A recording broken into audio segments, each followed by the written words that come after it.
تاجیکان یکی از ملت‌های قدیمی دنیا و دارای تاریخ بیش از 6000 ساله بوده، هنوز از دوره‌های باستانی صاحب سواد و قلم، دیوان و دفتر، علم دوست و ادب پرور، دولت ساز و دولتدار، معمار و شهرساز، شهردار و شهرنشین، یعنی فرهنگی و تمدن ساز و آبادکار و سازنده به شمار می رود. جشن نوروز فرا رسید. با این مناسبت ما گلخن نوروزی افروختیم. دوستان بیایید در گرد این گلخن رقص و بازی میکنیم و دلها را از کینه و عداوت پاک میسازیم.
نوروز و بهار نازنین آمد باز، ایام جوانی زمین آمد باز.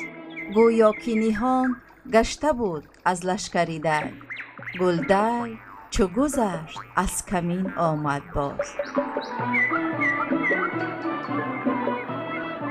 консепсияи наврӯз вобаста ба илми кайҳоншиносӣ аз он шаҳодат медиҳад ки ҳолати мавқеъгирии замин ва офтоб дар гумбази фалак ки 4 ҳолати хоса вуҷуд дорад. аз ин дутояшон ҳолати эътидолӣ ном дорад ки эътидоли баҳорӣ ва эътидоли тирамоҳӣ, ва ду ҳолати дигар ҳолати фарқкунанда аз ҳамдигар, инқилоби тобистона ва зимистона. маҳз дар ҳолати ба эътидоли баҳорӣ омадан ва ки ҳангоми гузариши дар ҳаракати зоҳирии худ офтоб аз қисмати ҷанубии кураи осмон ба қисмати шимол, ҳангоми яъне қурси офтоб ҳангоми гузаштан аз экватори олам ки нуқтаи буриш ба вуҷуд мебиёяд ва ин лаҳзаро нуқтаи эътидолӣ номиданд ва ҷашни наврӯзро фаро мерасад. ногуфта намонад ки аз рӯи гуфтаҳо мо дар осори гузаштагон мебинем ки наврӯзро ба آمدی آن رو یعنی به حمل نسبت میتیان که از برج های زودیاکی یکی از 12 برج های زودیاکی هستند و این برج ها باشند همچون برج های ابسترکتی می باشند. ما صبحی بر وقت در لحظه هایی که شعاعهای نخستین آفتاب بهاری در دامن طبیعت پرتوافشانی می کردند برای استقبال جشن نوروز عالم افروز به یکی از دهه های زیبای یک گوشه دیار رهسپار گردیدیم.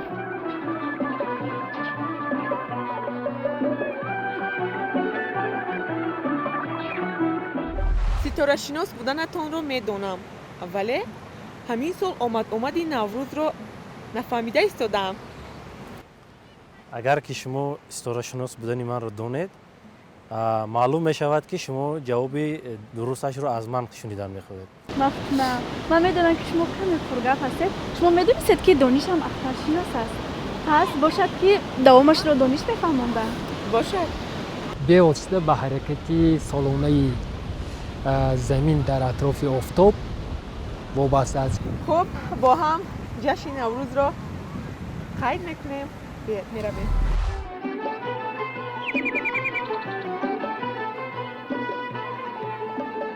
حقیقت حال در آن است که هنگام حرکت حقیقی آفتاب در گنبد فلک مشاهده می گردد که موقع خود را در آسمان ستاره‌زار از روی نه 12 بلکه 13 برج عوض می کند که یکی از برج هایی که در این برج های زودیاکی قید نگردیده است این برج مرافضا است و این برج در همون طول نامه ها یا که همون با قید گرفته نشده است و امروز ما می‌دانیم که گزارشی از یک برج به برج دیگر که به حساب میانه 30 شبانه روز را نشان می‌دهد ولی از روی حساب‌های علمی نشان می‌دهد که در هر یک برج از 7 شبانه روز تا به 45 شبانه روز یعنی موقع گیری می‌کند آفتاب و هنگام رسیدن به همون نقطه برش اکواتور عالم که اکلیپتیکا و اکواتور عالم همدیگر را میبرند نوروز فرا میرسد و موقع گیری او باشد در آسمان ستاره‌زار با برج احد راست میبیاد و 2000 سال قبل از این حالت به برج حمل راست میآمد ولی از حساب روندهایی که در زمین به وجود میبیاد که زمین از حساب حرکت های تقدیمی یا که پروسسیا در مدت 26000 سال موقع آفتاب نسبت به برج های آسمان ستاره‌زار موقع خود را از نقطه اول به 360 گراد عوض میکند که این حالت سبب می شود که تقریبا در 2000 سال ریجیش از یک برج به برج دیگر به وجود بیاید. از این سبب ما نوروز رو با برج حمل نه بلکه با نقطه اعتدالی نسبت این واقعا درست‌تر می‌گردد و حتی در نوروزنامه خیام هم این نقطه درج گردیده است که خیام بسیار یک نازکانه بها داده است که نوروز با نقطه اعتدالی راست می‌آید نه برج حمل اگرچه در دیگر بخش‌های اثر در برج حمل اشاره شده باشد هم این برج‌ها برج‌های زودیاکی میباشند. این دهه زیبا شیرکنت است که امروز رنگ دیگر گرفته است. مردم مهمان نواز، گلدختران و نورسان دهه با لباس‌های ملی و چهره‌های پرتبسم به استقبال جشن باستانی نوروز آمادگی می‌دیدند. امروز در این مکان زیبا جشن نوروز با شکوه و شهامت خاص تجلیل می‌گردد.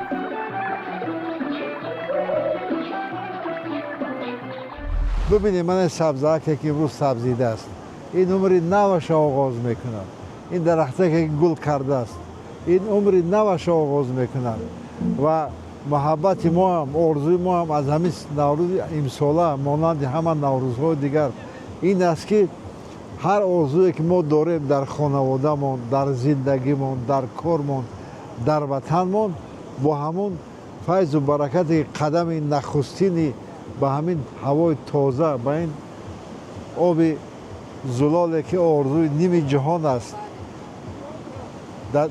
با مانند همین همیشه روان ببینید چقدر جوشان است خروشان است گویا که رقص نوروزی میکند همین آب این آب شیرکنت است تراوت ها این نازنینی ها آرزو این است که تمام سال همراه ملت ما در هر یک خانواده ما باشد.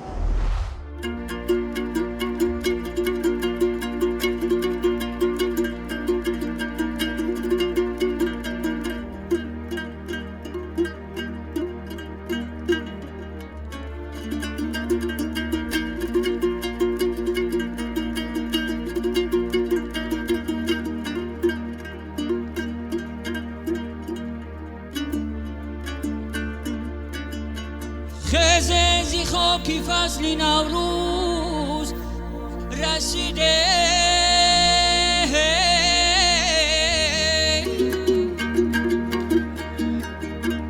جان نوروز به باغ و راغ پیروز رسیده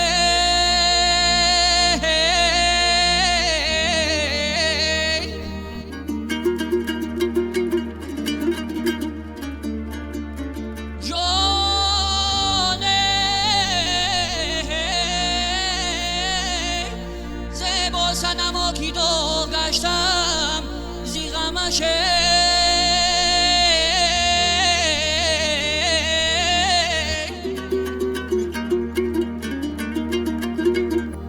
جان با پیرهنی بزه بیگلدوز رسید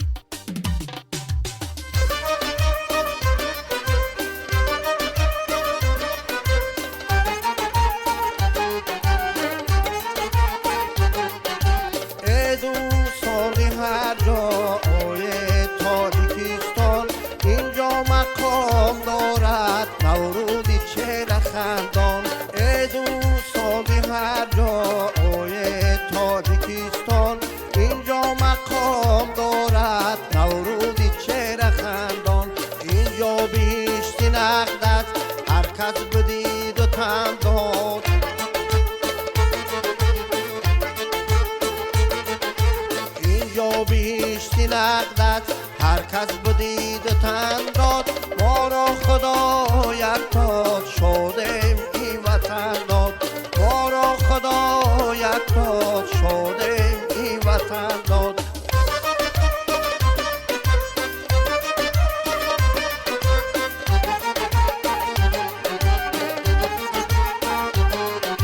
دارد هوای فارم هم آبی پاک دارد سرکاری پر گوهر در زیر خاک دارد سرکاری پر گوهر در زیر خاک دارد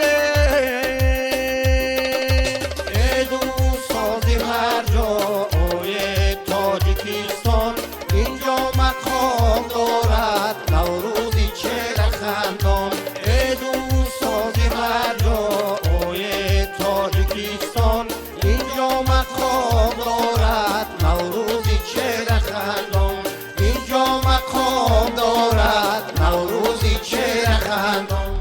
اگر دوران تاریخی ثابت شود موافق بعض سرچشمه ها نوروز حتی تخمینا 8000 سال پیش لیکن موافق سرچشمه های معتمد بعدینه حدود 3000 سال پیش جشن نوروز همچون یک عید با شکوه همچون یک عید طبیعی چون که موازنت و متعادل شب و روز در قسمت بهاری همین مثال سال که به 20-21 ماه مارت هر سال راست می آمد این از دوران قدیم یا که باستان قید می شد و این همچون یک عید طبیعی خصوصیت طبیعی داشتن آن عید در آن بود که اولین بار همون به یک تحقیقات دانشمندا و محققای قدیمه ما همون تعادل آسمان تعادل آفتاب در بین آسمان گذاشتن و از او به بعد روز نو ایجاد شدن قید کردن ثبت کردن و این همچون یک عید طبیعی سالهای مدید سالهای دراز تا این زمان ما قید میکردن.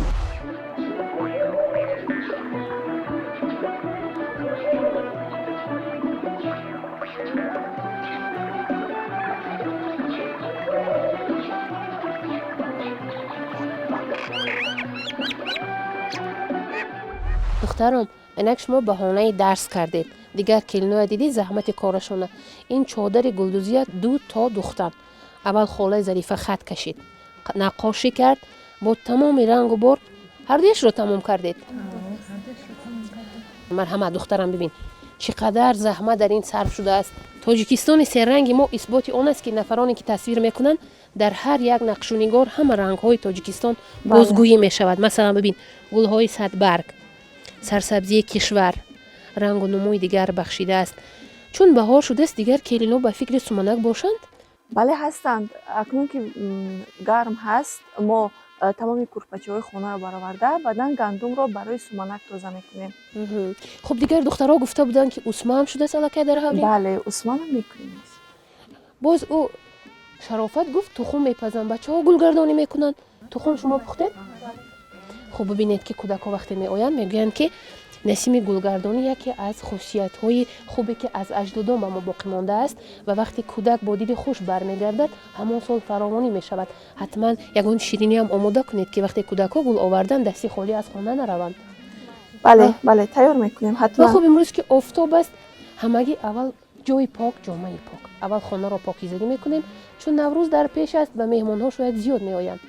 مرحمت از پی کار میشه. بیبی جان چکنی من دختر تمام کرد دست دوزنده. یعنی بچه‌م یک بار پشت من بینم میزبد.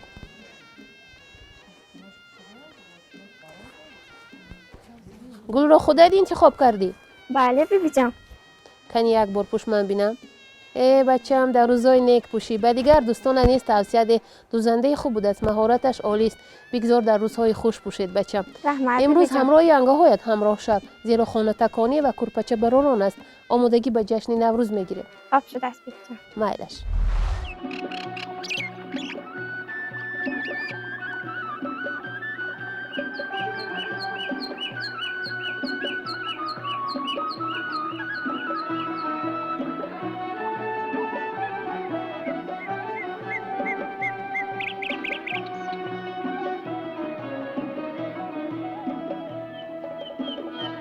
این سال باشد از روی حساب‌های علمی نشان می‌دهد که نوروز در با وقت دوشنبه سنه 20 مارس ساعت 19:45 دقیقه 53 ثانیه به همون نقطه میرسد.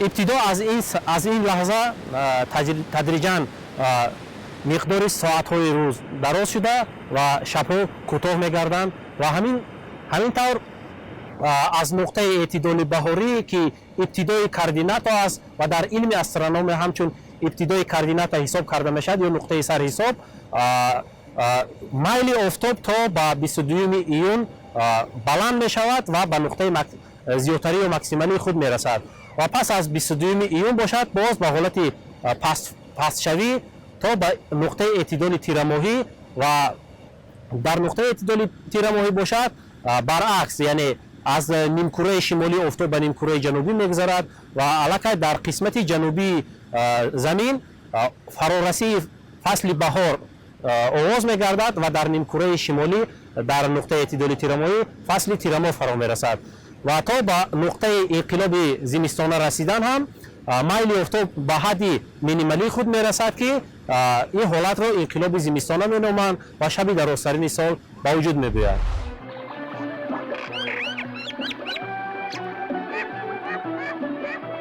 آمدن بهار را در این دهه نیز مردم از تازه و آزاده کردن خانه ها، سفید کردن دیوارها، آباد نمودن کوچه و حولی ها و آراستن دسترخوان نوروزی آغاز می نمایند. این همه نشانه اول جشن باستانی نوروز و رمز پاکی و نوسازی زندگی به شمار می رود.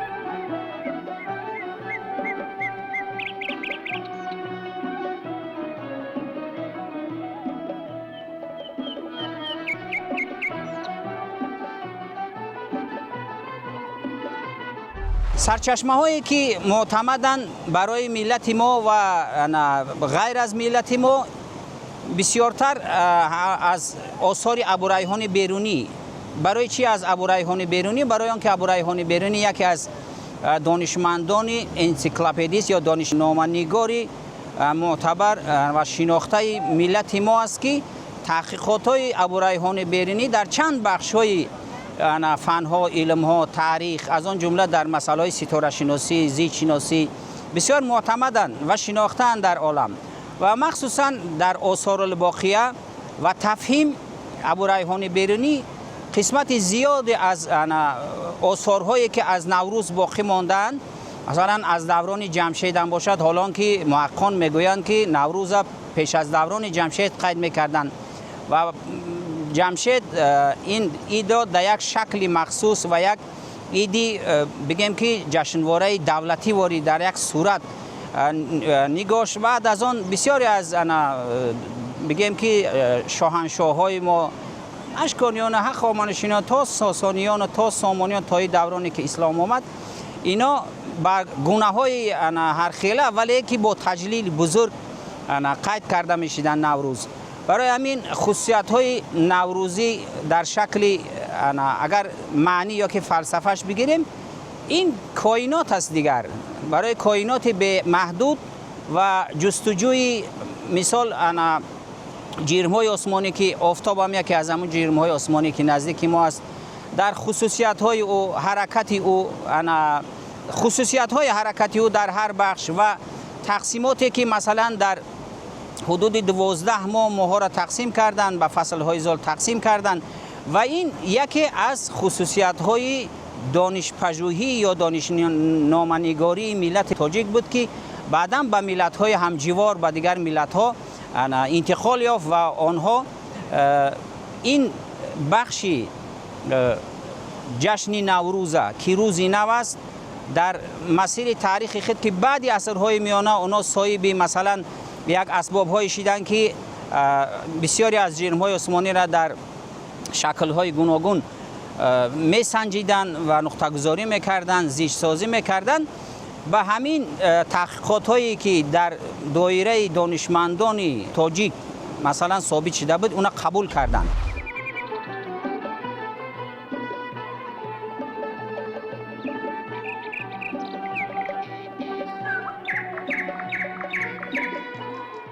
یاسمین در کجا میگردی؟ و بایوچه جان، گندم برای سومانک آوردم، برای تازه کنی. گندم رو بچم باید تازه کنیم تو سبزی خوب برایت. کنی انگات دعوت کن یک دیده برایت چه؟ کلینا، آی کلینا، بیا این گندم تازه کنیم برای سومانک. بیایم بشینیم تازه کنیم برای سومانک. او سال ایامی استفاده بردیم برای سومانک، نه که سبزی خوب شد. میگویم که در سومانک اگر آرد گندمی هم استفاده برن شیرین تر میآید، چون آردها هستن آرد آسیابی آبی، بعد آردهایی هستن که در آسیابی برقی آماده میشوند و آرد گندمی نسبتا شیرین تر میآید. در قدیم هم خیلی میکردن یا که به اصول دیگر میکردن؟ یگان فرقیت داشت یا نه؟ بله، در قدیم بعد از سبزه شدن طریق غور میگویند، شاید در منطقه تاجیکستان نام‌های گوناگون باشد. امروز است از پاپ‌های الکترونیک قیمه کنه که از طریق آن میتوانند سبزه را گذرانند. یاسمین دخترم، گندم‌ها الکی تازه شدن، برای بیگاه مهمان میشود. حولی‌ها را تازه کنید، آینه‌های تریزه‌ها را نیز پاک کنید. کودکان و نورسان با روحی بالیده در آماده‌سازی جشن سهم می‌گرفتند. مادران با محبت دسترخوان ایدانه را می‌آرایند و کلانسالان با دعاهای نیک از فرارسی سال نو اجدادی استقبال می‌نمایند. امروز در این مکان همه با آمدی بهار از احیای طبیعت و از آغاز روزهای نیک و پرفیض شادی میکنند، زیرا نوروز نه تنها جشن بهار بلکه جشن دوستی و وحدت، مهر و محبت و آغاز امیدهای نو است. به نظر قدر من ای آسمان پوش بود چون قدر یک برگ سیاهگوش. فقط یک روز در ابرو بیمالی تمام سال میسازی فراموش. همیشه هم در نوروز در تمام سال شب و روز آرزوی من برای ملت من این است که وحدتش مستحکمتر باشد و همین عملی که میکند، کشتی که میکند برکت بیاورد، سخنی که میگوید برکت بیاورد، هر کاری که میکند برکت داشته باشد. این روز رو پگاه رو اندیشه پدر و مادر و اندیشه گذشتگان و اندیشه بزرگواران ما رو ما از یادمون نبراریم. یکی از талабҳо, дуо, суннатҳои наврӯз ин аст, ки гузаштаҳоро ҳам ёд мекунанд.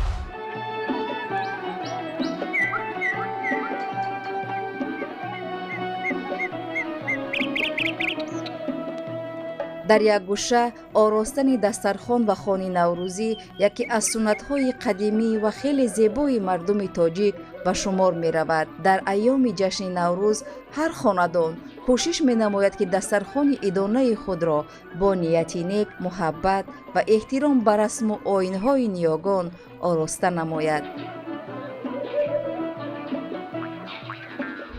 анъанаҳои идонаи ҷашни наврӯзи бостон дар тамоми тоҷикистони азизи мо бо тантана идома доранд. дӯстони азиз, ва инак мо гирди як хони наврӯзӣ ҷамъ омадем то барои шумо шарҳ дар бораи дастархони идона ва хӯрокҳои миллие ки вобаста ба наврӯзи бостон болои хон гузошта мешаванд маълумот бидиҳем. ассалому алайкум муҳаббатхон. мехостем бидонем ки дар ин дастархони идома шумо кадом намуди дастархони идонаи наврӯзиро ороста намудед? наврӯза ба навбаҳор кай мебинам, гулҳоро ба шаш қатор кай мебинам, гулҳоро ба шаш қатор дар фасли баҳор, дунёро ба як қарор кай мебинам. инак дар дастархони идонаи мо ҳафтшинро мо омода кардаем. ҳафтшини мо аз ширбиринҷ, шона, шам, шир, шакар, шарбат, ширинӣ, шафтолу омода аст. дар тоҷикистони азизи мо ҷашни наврӯзро ҳама сола бо тантана ҷашн мегиранд. мо аз он хурсанд ҳастем, ки имрӯз мо ин ҷашнро хурсандона пешвоз гирифта истодаем. дар ин дастархони идонаи мо ҳамаи шумоёнро ба ин ҷо хайрамақдам мегӯем. албатта бонувони мо, занони чирадасти мо дар пухтани хӯрокҳои миллӣ хеле ҳунари воло доранд. беҳтараш ба мо мегуфтед, ки дар ин дастархон ба ғайр аз ҳафтшину ҳафтсин бо кадом намуди алафҳои баҳорӣ, таомҳои баҳорӣ ҳастанд? дар дастархони идонаи мо дар ин ҷо самбуса ҳаст, самбусаи алафин ҳаст, пирашки ҳаст, қалама ҳаст, фатир ҳаст, чагалдак ҳаст, гулмантуи алафӣ ҳаст. дар ин ҷо ғелак ҳаст, шафтолу ҳаст, ки дар ин шафтолуям аз баргҳои баҳорӣ истифода шудааст.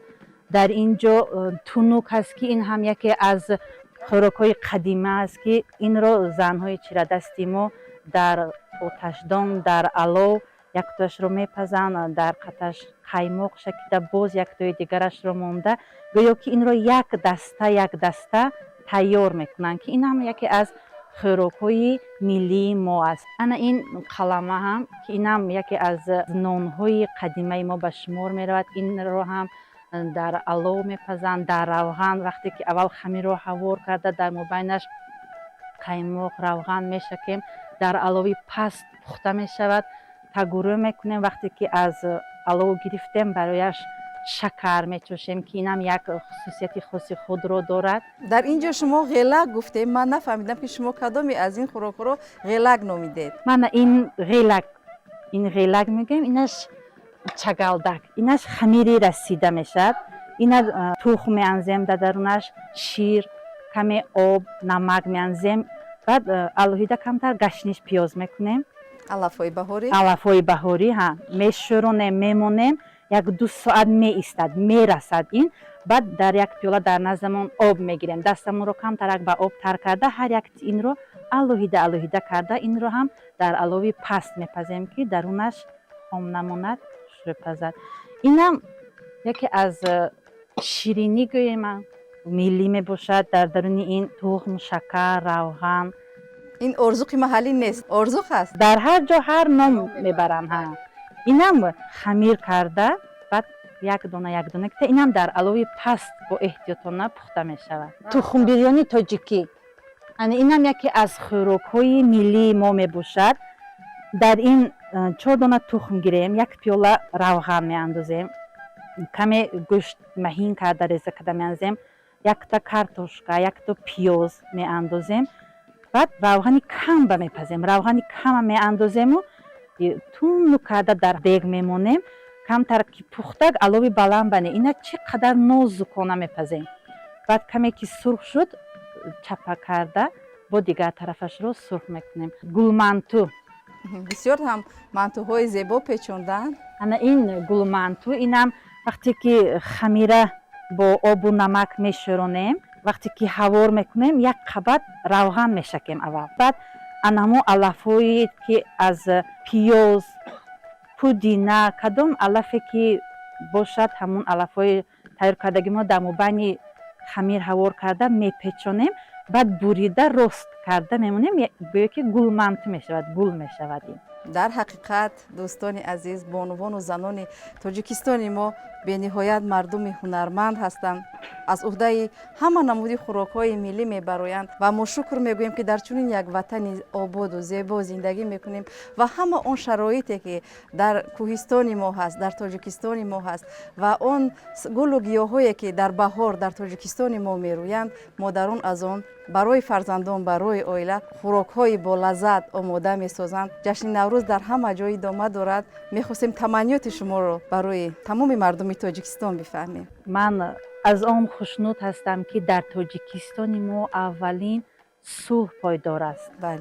صلح شکرخندی لبی کودکان، صلح هماهنگی دل مادران. ما باید شکرانه از آن کنیم، از آن تنجی و امانی باید ما شکرگزار باشیم. شکرانه میکنیم که ما این جشن رو با خرسندی، با تنجی و آرامی جشن گرفته ایستادیم. نوروز یکی از جشن‌های ملی است که اساس جشن نوروز این خوراک‌های ملی میباشد که همین خوراک‌های ملی رو ما در جشن نوروز آماده میسازیم. برای همین همه شما رو به این دهه شیرکند خوش آمدید میگویم. از آن خرسند هستیم که ما با شما در این جشن دیدار بینی نمودیم. تشکر زیاد. خوب دخترها که ها میخواهند در این جشن نوروزی باستان یگان سرود یا یگان شعر خونید مرحمت. بزم گل در چمن نوروز است، صوت غلغل فکن نوروز است، تا به گردون سخن نوروز است، تاجیکستان وطن نوروز است. بله دوستان گرامی، تاجیکستان وطن نوروز است.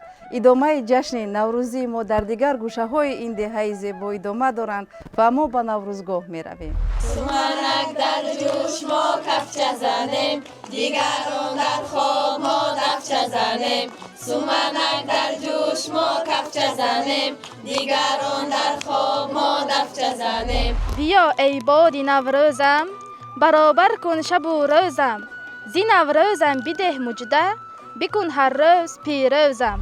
بهار آمد صدای بلبل آمد، نسیم و فورم و بوی گل آمد. لباسی سبز را صحرا ببر کرد، کلاهی سبسفید آلو بسر کرد. پس از باریدن بارانی نیسان، چیز زیبای دشت و کوهساران. بهار آمد چمن گل پوش آمد، دلی ما بچگان در جوش آمد.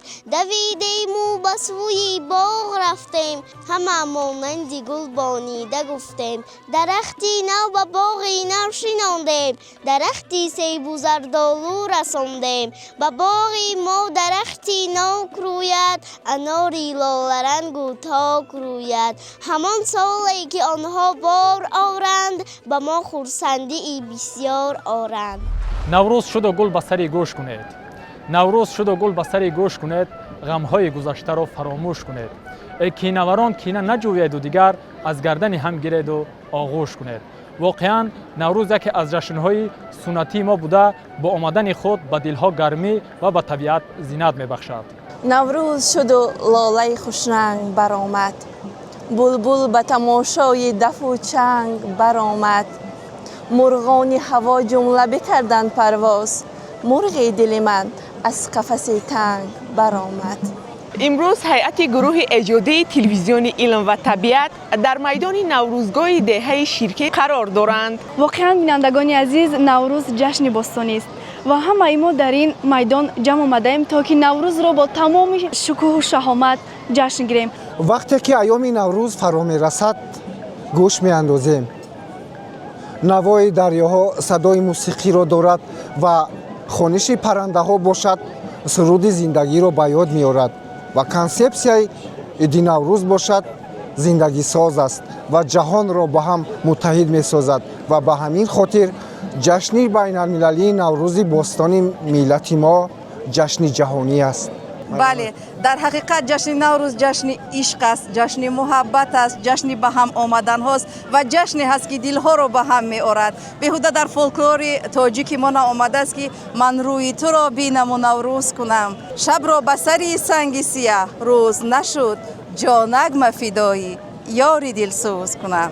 باز بهار آمد، شیفتم مستم، آه که میخندد باز دلم دستم. عطر و نسیم اکنون باده شده و افیون، بیش نمیخواهم که از یک نفس مستم. اینک نمای روستنها تنین روزگاری خوش و گوارا را در یکی از منطقه های زیبا منظر تاجیکستان عزیز با هم استقبال میگیریم. پس ما را هم سفر باشد.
بینین که در شکل مثلا زیج شماری که از بگیم که پیش از ابو ریحان بیرونی. مثلا نوروزنامه حکیم ترمیزی در عصر 8 معمول و مشهور بود. نوروزنامه دارد تا حال در هم آثارخانه دستای خطی ما این مسوده یا که نمونه از همون نسخه از نوروزنامه حکیم ترمیزی محفوظ است و بعدی که ما تجلیل کردیم بزرگواری حکیم ترمیزی را نوروزنامه یک جای مخصوص خود داشت. از اون بعد ابو ریحان بیرونی گفتیم و در دوران عمر خیام به همه معلوم است که در دوران ملک شاه، در دوران سلجوقیان و از او خواهش کرده می شود که مثلا با دوباره همین زیستشناسی را احیا کند و عمر خیام دقیق ترین بگیم که یک شکل تقویم نگاری که تقویم جلالی مشهور است و این پایه‌گذاری کرد در حساب و کتاب و دقیق کردن تا دقیقه های انیقی مثال همین زیستشناسی را پایه‌گذاری کرد و بینه که تا زمان حاضر از همین زیچی که در دوره سلجوقیان همین تقویم جلالی از عمر خیام ماند بینه که همین چیز تجلیل و قبول دارد و خصوصیت های جشن های نوروز معلوماً تاریخ نگاران نوشتن، کتاب های زیاد، تحقیقات های زیاد هستند که در همین آوان نوروز چگونه اینا مثال اولی روز فروردین میگفتند، بعدا در عربا اول روز حمل دانستند، مثلا 5 روز اول 5 روز نوروز عامه با چند روز نوروز خاصه و هر یک روز خصوصیت های خاصی خود را دارد که در تاریخ نگاری ما و خارجیان این بسیار به شکل های دقیق آموخته شده و به جهانیان پیشنهاد کرده شده است. باز بهار آمد، شیفتم، مستم، آه که می لرزد، باز دلم، دستم، عطر و نسیم اکنون باده شده و افیون بیش نمی خواهم که از یک نفس مستم. عاشقی و دوری، مستی و مستوری، گر تو توانستی من نتوانستم. یکی از آیین‌های خوشنود کننده در جشن نوروز و بهار این شعر برک است. از دوران قدیم دخترها بین هم جمع شدند و با هم رباعی‌های وصفی بهار و نوروز می‌کردند. ببینیم در این گوشه دیار چگونه شعر می‌خوانند. خب دخترها اینجا من آزاد میمانم، شما در وصف نوروز چگونه شعر می‌خوانید؟ آمد بهار خورم با رنگ و بوی طیب، با 100,000 نکهت و آرایشی عجیب، شاید که مردی پیر به دینگه شود جوان، گیتی به دل یافت شباب از پی مشیب. نوروز شد و جمله جهان گشت معطر، از بوی خوشی لاله و سنبل و صنوبر. شما چی شعر میگویید؟ نوروز شد و لاله خوش رنگ برآمد، بلبل به تماشای دف و چنگ برآمد، مرغان هوا جمله بکردند پرواز، مرغی دل من از قفس تنگ برآمد. باز می آید نسیم نوبهار، باز می آید صدای آبشار، قطره باران باز بارد هر سحر، لاله زاران باز رویت از دیگر، با تمنا بر دیار تاجیکان باز می آید عروسی گلفشان. مرحبا به دیار مهر، به دیار نازنینم تاجیکستان. نوروز در آنجاست که یاران همه جمعند، گلها همه جمعند، هزاران همه جمعند. نوروز در آنجاست که از کینه اثر نیست، مردم به سر خوان فراوان همه جمعند. ببینید از مصرع‌ها چنین برمی آید که نوروز جشن فراوانی، آغاز زنده شوی طبیعت، برابر شوی شب و روز را در بر میگیرد. باید قید کنم که نوروز تاریخ دور و دراز داشته، حتی از دوران دولتداری ساسانیان نیز نشانه های جشنگیری عید نوروز مشاهده می شود.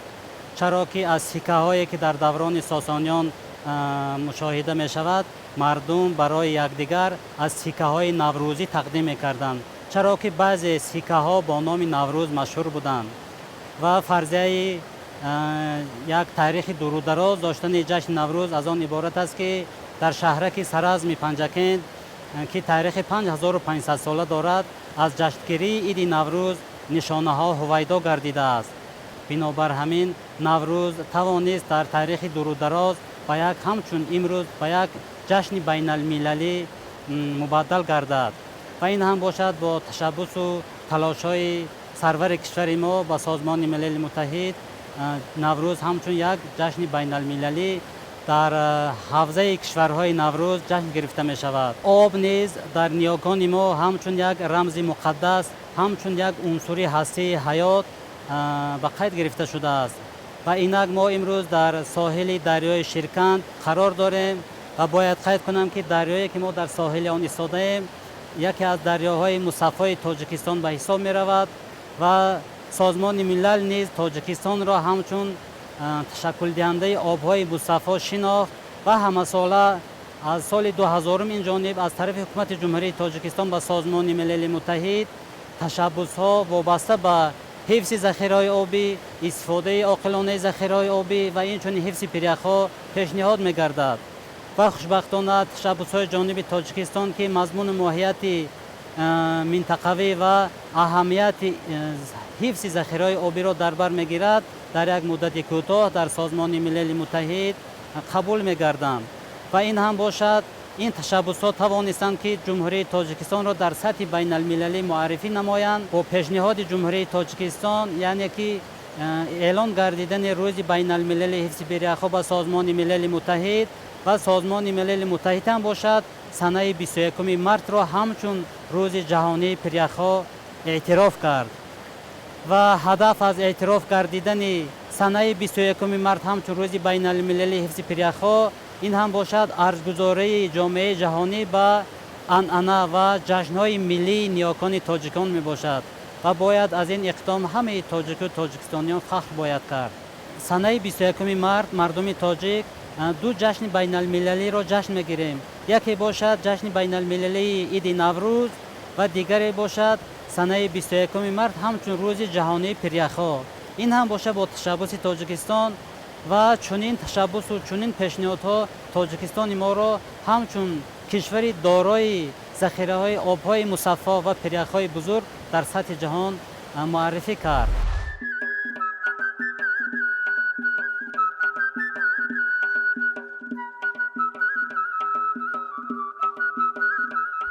بینندگان گرامی، یکی از عنعنه‌های ملت تاجیک در عرفه عید نوروز این هنرهای مردمی میباشد. سبد بافی یکی از هنرهای مردمی میباشد که تاریخ چندین هزار ساله دارد. نکروز که خواننده صنف نهم میباشد در برابر جوان بودنش باز با آموختن هنرهای مردمی شغل دارد. نکروز جان، شما این هنر رو از کی یاد گرفتید؟ از استادم. وقتی که استادم در مکتب سبد میبافید من ذوق پیدا کردم و معلم بعد درس سبد میبافیدن یاد میدادن. من معلم هم کردی بسیار کار کردم و این سبد بافی سبدهای مردمی بودن یاد گرفتم و خیلی ذوق زیاد شوق پیدا کردم. همین سبد از کدام نمودی درخت آموده می شود؟ از درخت‌های مجنونبه، تال و در فصل بهار اگر باریکی دراز باشد از همه قریب تمام درختان می شود. البته بینندگان گرامی، سبد بافی نیز نازکی‌های خود را دارد. البته با یک صنعت مخصوص بافته می شود و خوشبختانه امروز با در زمان صاحب استقلالی با احیا گردیدن همین گونه رسم و آیین‌های ملی ما همین هنرهای مردمی دوباره احیا گردید و امروز در سراسر کشور از جانب جوانان آموخته می شود.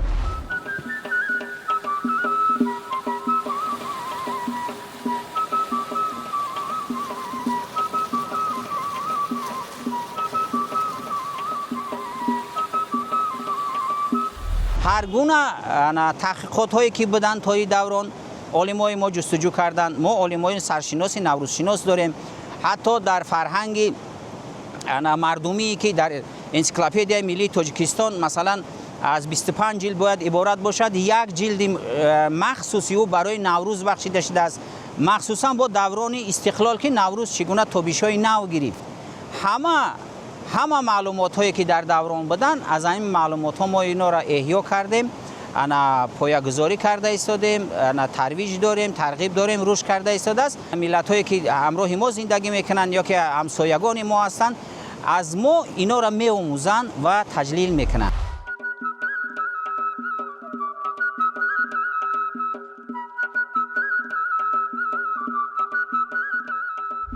یکی از فرهنگ زیبای تاجیکان این گلدوزی و نقش‌های رنگارنگ آن میباشد.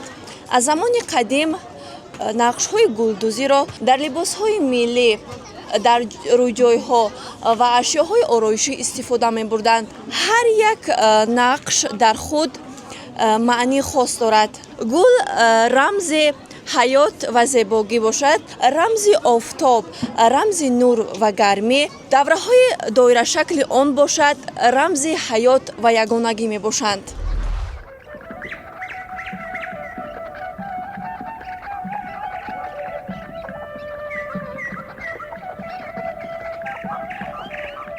اصلا گیریم میگویند که از حرفی عربی سین گرفته شده است. بعضی ها عقیده هستند و بازم میگویند که به آن خاطر که همین جشن نوروز از طرف غاصبان عرب از بین نرود، ولی در اصل گیریم این چیز یگان اساسی واقعی ندارد، چون اگر به سرچشمه های نیوگان ما نگریم اصلا در ماه رقم 7 خیلی رقم مقدس شمارده می شود، چون خودی 7 سین باشد از 6 تا امشاسپند، یعنی که ایزدهای یاریدستان اهورامزدا و یک تا خودی اهورامزدا روحی قوی و مقدس برگرفته شده است. یعنی 6 امشاسپندان اینها امرداد، خرداد، شهریور، مهرداد و دیگرها هستند که در قطار هفتمین آنها خودی ایزدان اهورامزدا می ایستد و سین همون کلمه سینی چینی یا خود همون طبقی هست که در آن انواع گوناگون خوراکه میگذاشتند. در گذشته مثلا حاضر میگویند که با حرف سین یا با حرف شین باید دسترخوان آراسته میشد، اما در پیشتر به واسطه اینه که در رابطه به احترام به انمون امشاسپندان دسترخوان می آرستند. مثلا برای اسفند، امشاسپند اسفند را میگذاشتند. برای خرداد در طبق تنگه های نقرگی می گذاشتند. یعنی هر یک سینی یا خود هر یک طبقی خوان نوروزی برگزیده بود از همون احترام بر نماد امشاسپندان و خود ایزدان اهورامزدا. تشکر زیاد معلمه، میناداری خود را بیان میکنیم برای صحبت صمیمیتان. صدرالدین، ما می‌دانیم شما بسیار روزنامه‌نگار موفق و سرشناس در تلویزیون این و طبیعت هستید. اگر صحبت شما به پایان رسیده باشه با اجازه شما ما بانو فرنگیس همراهی کنیم.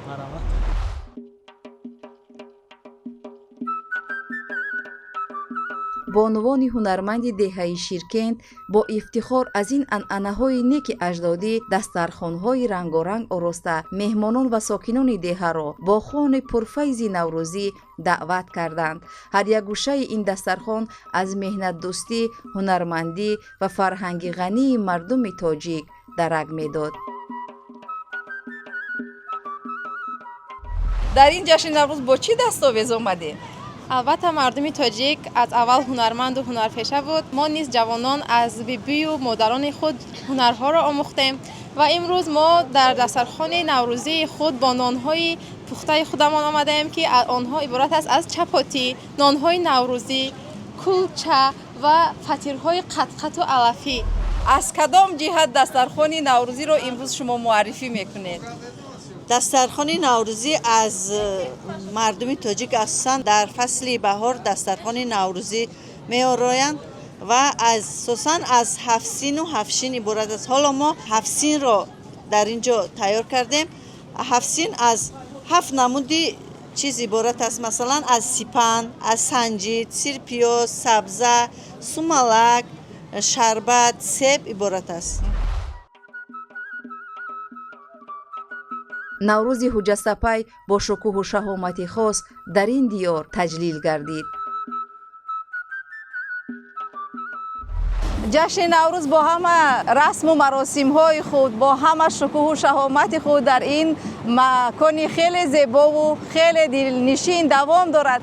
در لب دریاچه زنان و بانوان جمع آمدند، طرز تیار کردن خوراک‌های ملی را به جوان دختران می‌آموزند و البته تاجیکستان ما یک گوشه بهشت را می‌ماند که در آن همین خیل گیاهای شفابخش از قبیل پودینه، گشنیج، شلخه، پیاز سبز و یک چند نمود علف‌های دیگری که در فصل بهار می‌رویند و اساساً این علف‌ها را در خوراک‌های ملی استفاده می‌برند و شفانوکی این علافات آن درجه هست که انسان بعد از زمستان بر اومدن میتواند آن نیرو آن قوایی که از دست داده است باز برقرار نماید.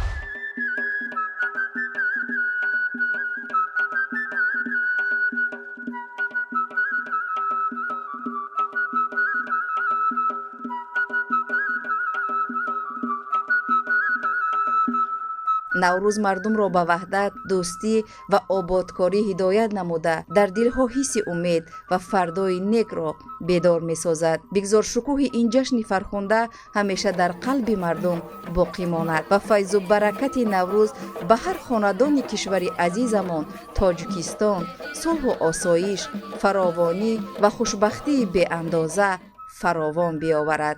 امروز جمالی تو بر دیده مبارک باد، بر ما هوسی تازه پیچیده مبارک باد. گلها که میان بندند بر جمله جهان خندند، نوروز به گلرنگی خندیده مبارک باد.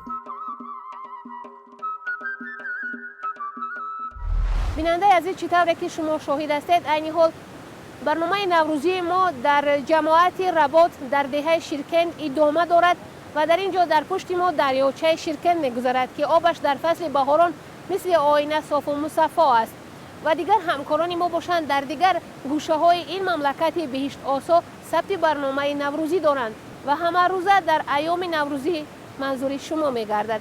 چطوره که ما میدانیم دریاهای تاجیکستان ما هرچند که آب صاف و چه داشته باشد اما صورت آنها گوناگون می باشد و این چنین دریاهای حدود جمهوری تاجیکستان یک شاخاب دیگر دریا بوده و بعد حوزه های گوناگون وارد می گردند.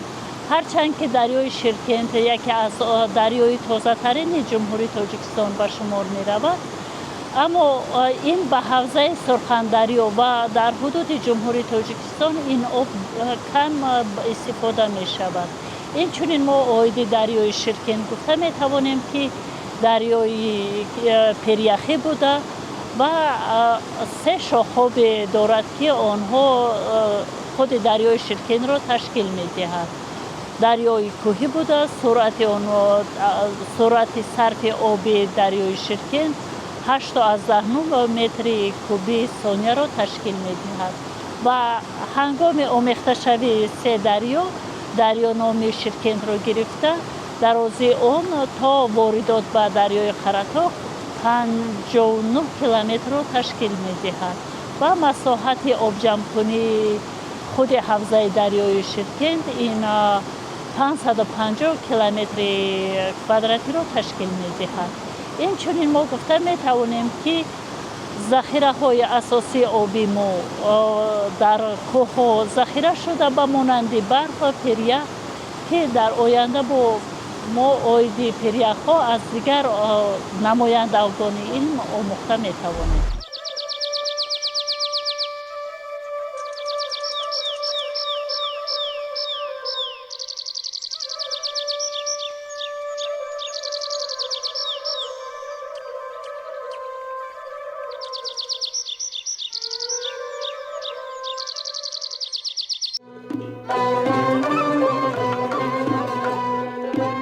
واقعا نوروز از مبارکترین جشن‌های ملی ما تاجیکان و دیگر مردمان حوزه نوروز است که از زمانهای قدیم تا به امروز با غایه‌های عالی بشردوستانه، دوستی و همکاری، سازندگی و آبادکاری، انسان دوستی و خیرخواهی و شکرگزاری از زیبایی و نعمت‌های طبیعت مردم را گردی هم می‌آورد.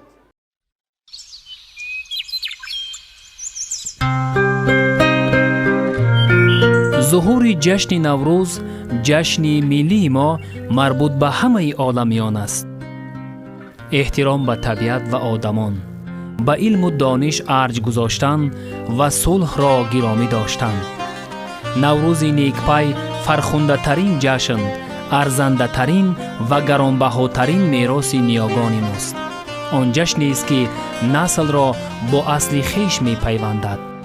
نوروز جشنی است که در قعر دریای بی‌مثل و مانند ظهور کرده چون چراغ ابد روشنایی پندار و عمل است.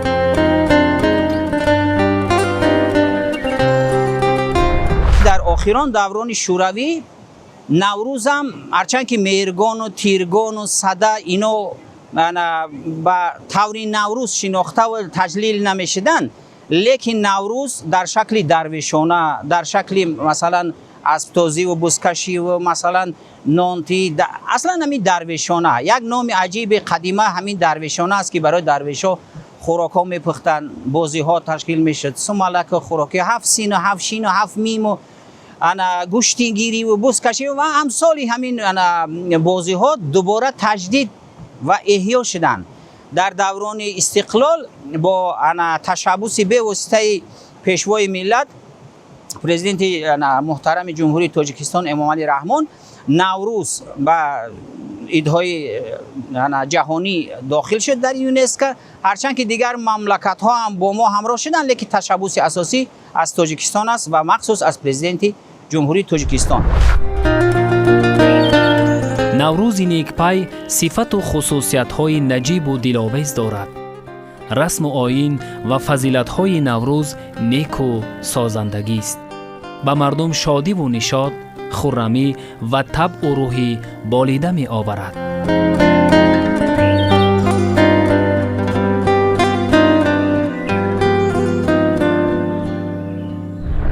مطابق به حساب کتاب‌هایی که انستیتوت استروفیزیک اکادمی ملی علم‌های تاجیکستان دایر به فرارسی جشن نوروز بین المللی انجام داده است، نوروز امساله 20 مارت ساعت 19:45 دقیقه همین سنه فرا میرسد. جشن نوروز و استقلال و آزادی این دو مفهومی برای هر یکی ما عزیز و مقدس در تاریخ نوین تاجیکان با همدیگر پیوند عمیق پیدا کردند. زیرا نوروز همچون شناسنامه تاریخ و فرهنگ ملی مردم کهن بنیاد و تمدن ساز تاجیکان را به جهانیان معرفی می نماید.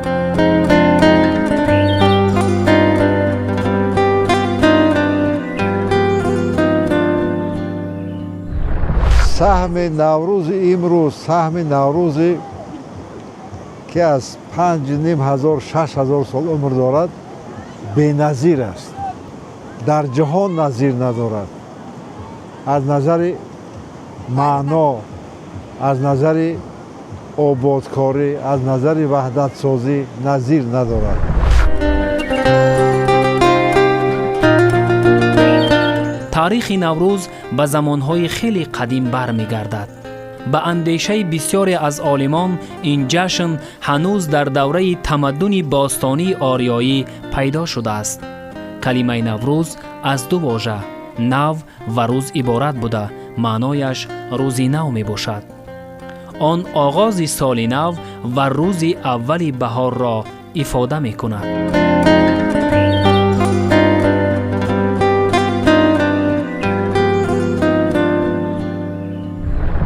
البته ما میدونیم که در علم‌های طبیعت شناسی و خصوص در علم فیزیکا و استرونومی زمین در اطراف محور خود میچرخد، اما به نظر ما انسان ها همیگونه جلوه میدهد که گویا آفتاب حرکت میکند نه زمین.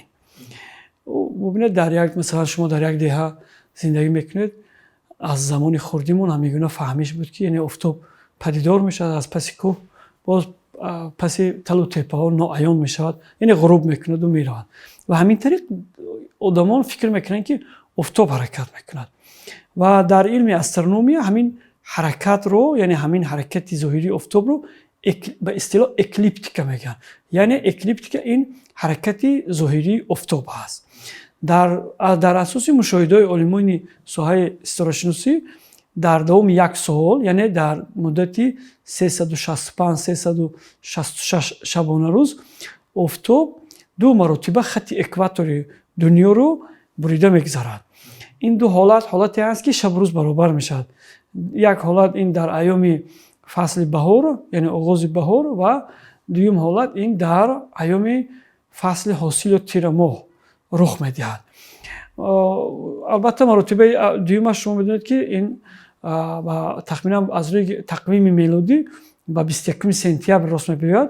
این آغازی از روی سالشماری خورشیدی، نیاگان ما که با افتاب، با حرکت افتاب تقویمشان را ساخته بودند، یعنی از روی سالشماری خورشیدی این آغازی ماه مهر ماه هست که از 21 سپتامبر تا 21 اکتبر دوام میکند و جشن مهرگان هم به همین ارتباط دارد و این ایام رو در گذشته ما مثلا میگفتن اعتدال تیرماهی.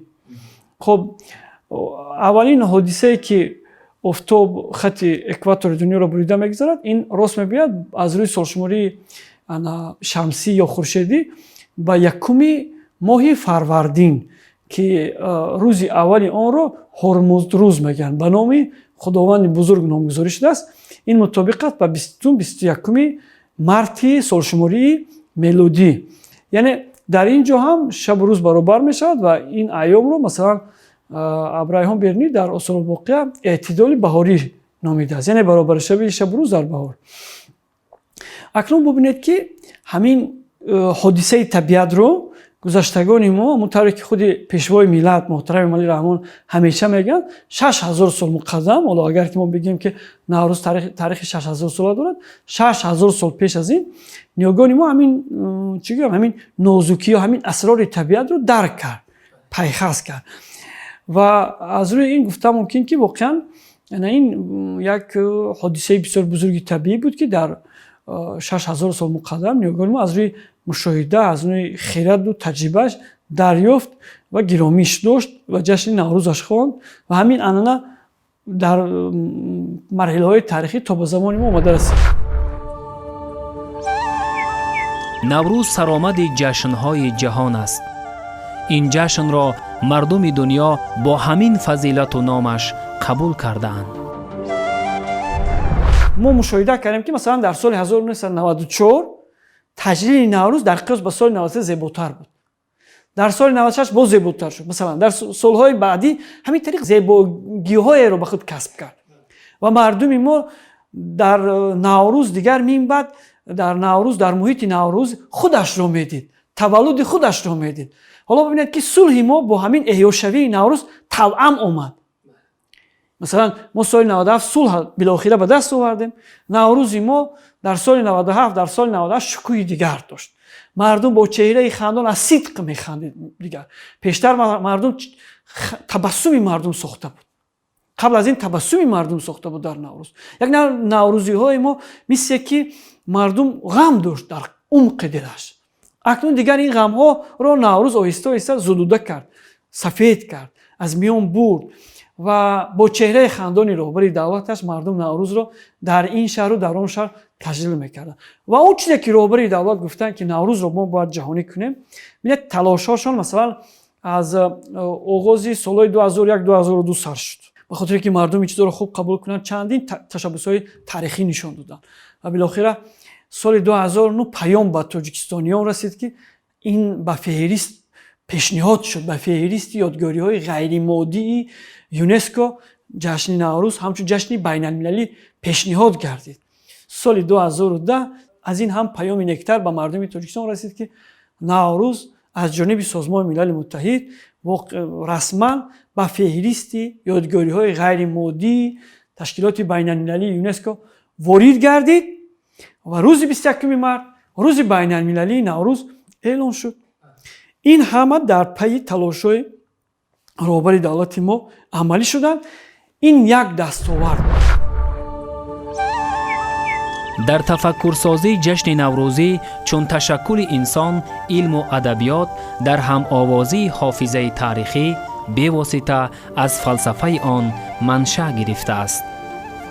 در ادامه در فرهنگسازی مائل به معنویات خاصه خلقها تابش‌های جامعه سازی را در محور رسالت خود قرار داده است. بگذار که همین نوروزی که امروز ما با شما با همین در یک طبیعت زیبای تاجیکستان که یک گوشه طبیعت تاجیکستان است، تاجیکستان به حساب این گونه گوشه های مثلا طبیعت زنده که با کوههای فراخ با آبهای صفا، ببینید همین گونه تجلیل در همه گوشه های تاجیکستان است.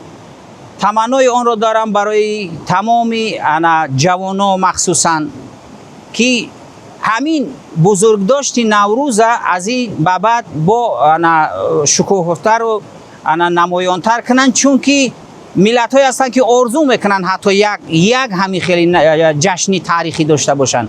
حالا که تقدیر طبیعت بینین که برای ما همین چیز اهدا شده است و ما میراثگذاری همین ملت قدیمه ای که با همراهی نوروز با دیگر جشن های مثال میراثی طبیعی باستانی دارند، میخواهیم که جوانا همین چیز به دست بگیرن و از این بالاتر تحقیقات ببرن و احیای او را دوباره و چند باره برای ملت تاجیک هم معرفی کنن، هم نشان بدن و هم رشد ببخشایند. احیا و تجلیل جشن نوروز اندیشه پاک، افکار سازنده و احساس زیبایی پرستی نیاگان ما را ثابت می سازد و گواهی فضیلت والای خویشتن‌شناسی مردم آزادمنی شماست.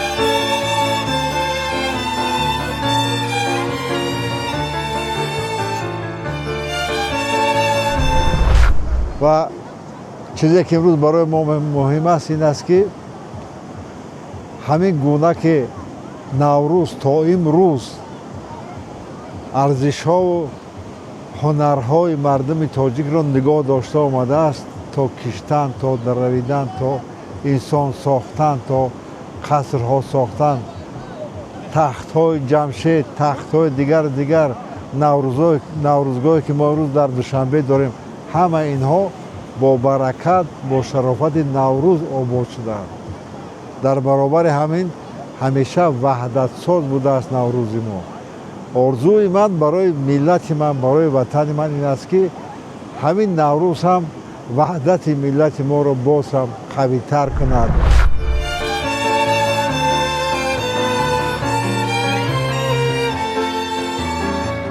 جشن نوروز را مردم سرزمین کهن بنیاد و تمدن سازی تاجیک در دوام 1000 ساله ها در فرهنای شیب و فراسها چون میراثبر تمدن آریایی هرگز از یاد نبرده، بلکه آن را چون سنت دیرین اجدادی در قلب دیده حافظه نسل به نسل با تمام معنی و روحی حیرت انگیزش نگاه داشته این دستاویز دیرینه فرهنگی را با خوشه های امید و سعادت انسانی به ما به یادگار گذاشتند. استقلال دولتی جشن‌های ملی ما را احیا نمود.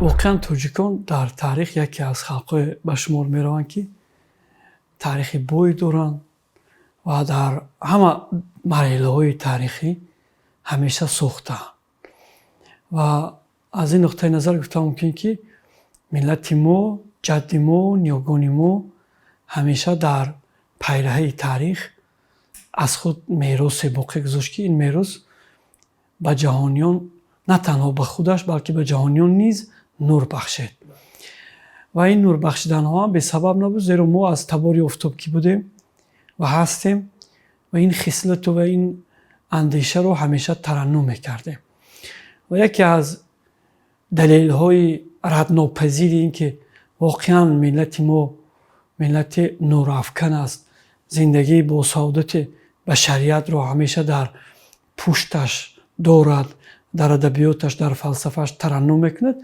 همین بودنی جشنهای به مانند مهرگان و تیرگان و سده و مخصوصا نوروز میباشد. نوروز برای مردم تاجیک دارای اهمیت بزرگ فرهنگی و تاریخی می باشد. آن نه تنها یک جشن عنعنوی بلکه رمز خودشناسی، احترام به طبیعت و آغاز زندگی نو است. در این روز طبیعت زنده می شود، زمین سبز می گردد و آدمان با امید و آرزوهای نو به زندگی می نگرند.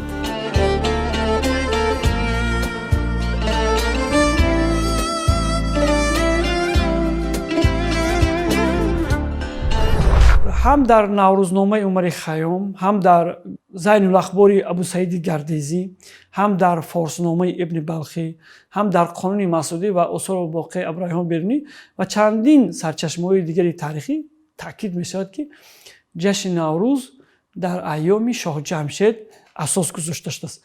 البته این نکته هست که ما همه سالا در ایام جشن نوروز میگیم و مردم شریف تاجیکستان الان که این رو میدونن که بنیادگذار جشن نوروز این شاه جمشید است.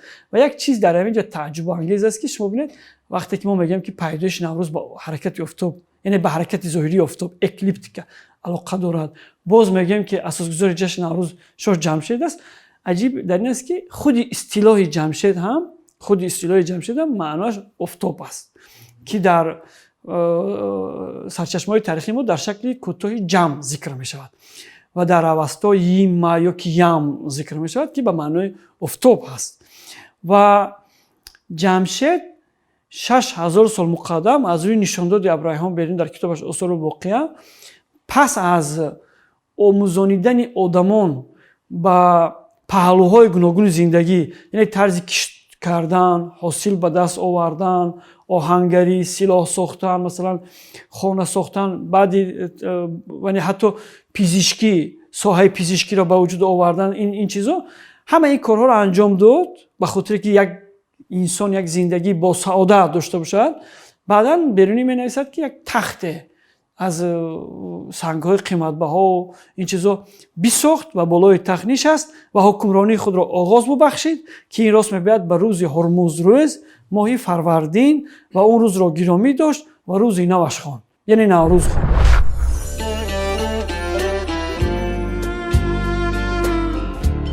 نوروز رمز احیاشوی طبیعت، دوستی، همدیگر فهمی و صلح و آسایشتگی می باشد. در طول هزار ساله ها این جشن از نسل به نسل گذشته ارزش های فرهنگی، اخلاقی و معنوی خلق را نگاه داشته است. امروز نوروز نه تنها جشن ملی بلکه جشن بین المللی است که آن را در بسیار کشورهای جهان تجلیل می کنند.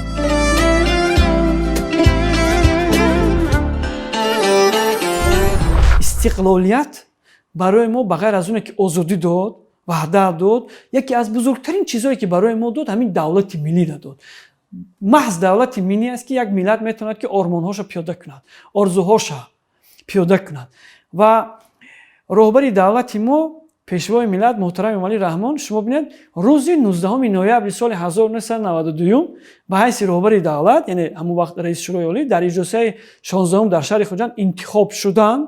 اکنون ببینید 19 نوامبر، دکبر، ینور، فوریه، مارس 4 ماه سابقه کاری داشتن.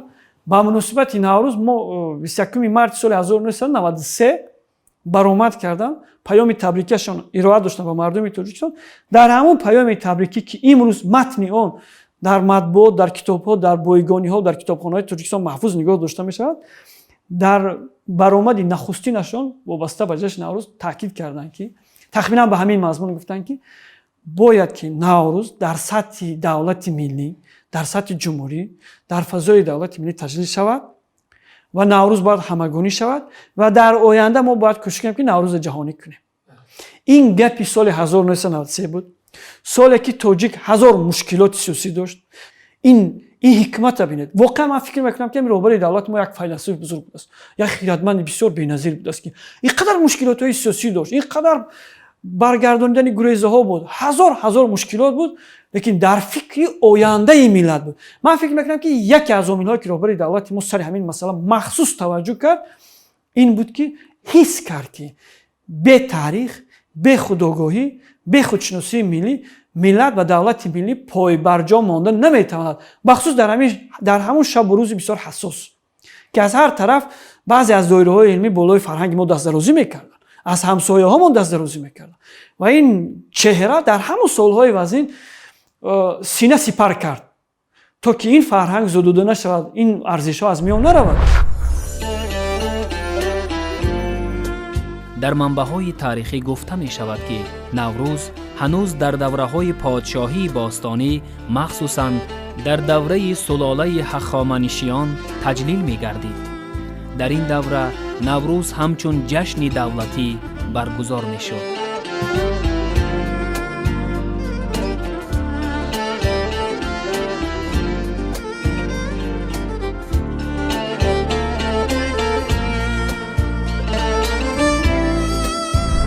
جمشید یک حکمت دیگری رو نیز دریافت. این رو دریافت که این روز روزی آخرین آفرینش است و روزی اولی زندگی انسانی است. در کتاب بوندهیشن و در اوستا گفته می شود که خداوند یعنی اهورامزدا دنیا رو با اون چیزی که دارد در مدت 1 سال اما در 6 بخش آفرید. این بخش ها در کتاب بوندهیش با نام گاهان ذکر می شود و این 6 بخش با نام گاهانبار ذکر می شود. یعنی گاه به معنای وقت است. حالا ما میگیم که گاه همین حادثه شد، یعنی در وقت های معین.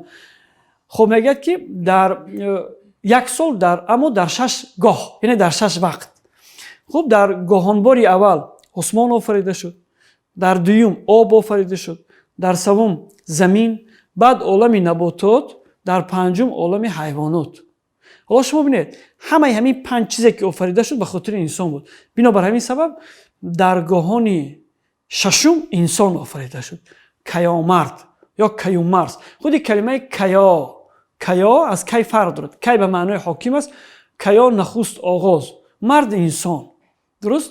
حالا با تورات قرآن هم اگر نگاه کنید اولین انسانی آفریده شده است مرد بوده است. یعنی انسان آفریده شد. چرا آخرتر انسان؟ هر چیزی که قبل از انسان آفریده شد به خاطر انسان آفریده شد تا که انسان زندگی زیبا داشته باشه. و ببینید که جمشید همین حکمت رو میگه دریافت و روزی انجام آفرینش رو روزی نو خواند. به خاطر چی روزی نو خواند؟ به خاطر که انسان اکنون زندگی انسانی اش را سر میکند. تا این مدت زندگی انسانی نبود. عجیبیش باز در این است که همین حکمت رو ما در تورات قرآن هم پیدا میکنیم. مثلا در تورات و در قرآن گفته میشد که خداوند دنیا رو در 6 روز، عدد 6 ایستاده است. اما اینجا روز هست.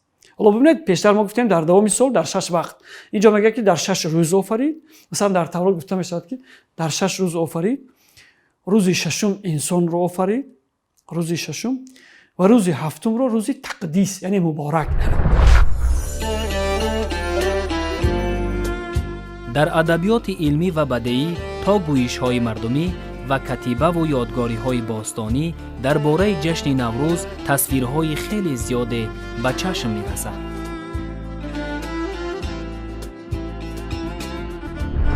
اهمیت جشن مردمی و ملی بودن عید نوروز در چیست؟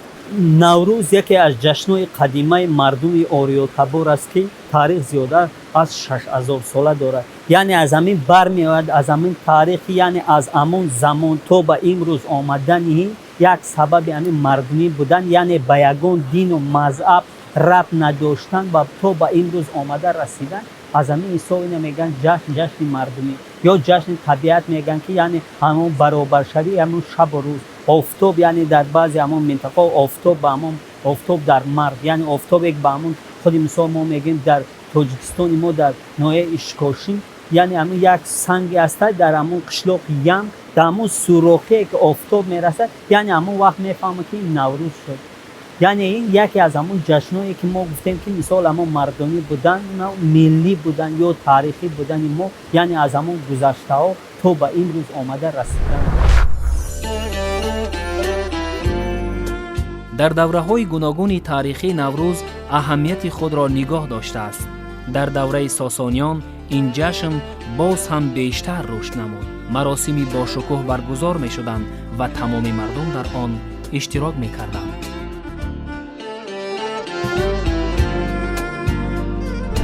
در زمان استقلالیت اساسگذار صلح و وحدت ملی پیشوای ملت پرزیدنت جمهوری تاجیکستان یعنی یک بار دیگر به جهانیان معرفی کردند که یعنی گذشته‌های ما تاریخی کهن داشتند. یعنی از همین جشن‌ها از قبیل مثال جشن نوروز، جشن صدف، جشن مهرگان و جشن تیرگان، یعنی اینا با فصل‌های سال اجدادان ما اینا را جشن‌های چهارگانه میگفتند. یعنی همه آغاز یعنی جشن‌ها در خود همون وای هستند. آغاز یعنی جشن‌ها در خود همون فصل نوروز، یعنی آغازش، یعنی همون سال نو همون وایش از همین آغاز از همین نوروز شروع میشه و تو به امروز آمده رسیده و در زمان استقلال خوشبختانه از طرف عالمان هم یعنی همین چیزایی که مثل کتاب و برنامه‌های جالب هم از طرف تلویزیون و رادیو هر سال دسترس همون خواننده مردم تاجیک میگردد و ما عالمان هم کوشش میکنیم که در آینده با همین چیزا را جشن را خوبتر و بهتر گذرانیم. جشن نوروز در شیب و فراز تاریخ دچار برخوردهای منفی گردید و در کنار پاسدارانش چون سنت و عنعنه‌های دیرین و دانش و حکمت استوار می ایستاد. نوروز از بین نرفت. ماهیت جشن استقبال بهار و آغاز حیات نو باقی ماند. در عصرهای میانه نوروز در کشورهای آسیای مرکزی، ایران، افغانستان و قفقاز و بحر میانه زمین تا بالکان با شکوه تجلیل می گردید.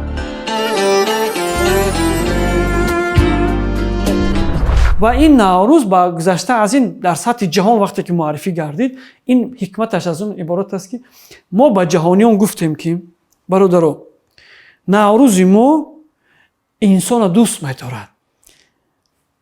نوروز ما ملت نمیشناسد، دین و مذهب نمیشناسد، نژاد نمیشناسد، مکان زیست نمیشناسد. نوروز ما با روح و روان گذشتگان ارج میگذارد.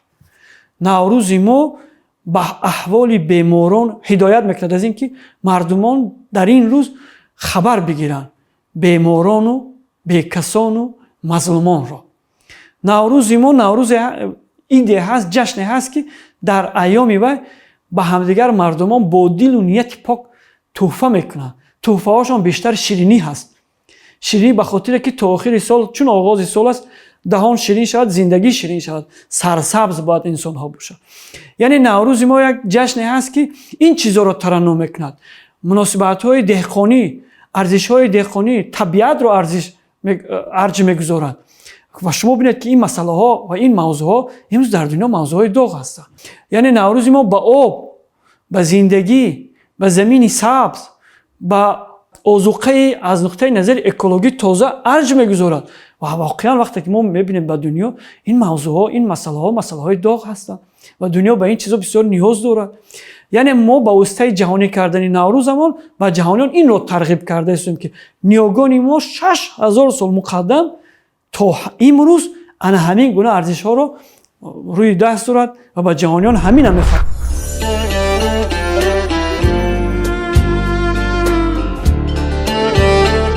برای مردم تاجیکستان نوروز یکی از مهمترین جشن‌های ملی میباشد. هر سال مردم با آمادگی زیاد آن را استقبال میگیرند. پیش از فرارسیدن نوروز مردم خانه‌های خود را تازه میکنند، لباس‌های نو میپوشند و دسترخوان عیدانه آراسته میکنند. نوروز شد و لاله خوشرنگ برآمد، بلبل به تماشای دف چنگ برآمد. مرغان هوا جمله بکردند پرواز، مرغی دل من از قفس تنگ برآمد. یعنی از یک بار دیگر از نو، یعنی طبیعت، بیدار شدن طبیعت برابر شوی همون شب و روز. هر یک انسان یعنی آرزو میکنند از فصل اما از زمستان، از همون سردی به گرمی رسیدن. و ما خوشبختانه همه مردم تاجیک که در طول همون چند سال آخر با یک شکوه شما در تمام همون منطقه و در تمام دیعا با یک شکوه آمد همین جشن اجدادی برگزار میگردد و ما جشن میگیریم. ما با فرارسی همین خود همون فصل بهار و آغاز همین نوروز یعنی همه را با همین جشن اجدادی تبریک و مبارک بودیم. یکی از عنعنه‌های اساسی نوروز آماده کردن طعام‌های مخصوص میباشد. از جمله سومنک که از گندم سبز شده تیار کرده می شود رمزی فراوانی و برکت به حساب می رود. همچنین طعام‌های گوناگون، شیرینی‌ها و میوه‌ها روی خوان نوروزی گذاشته می شوند.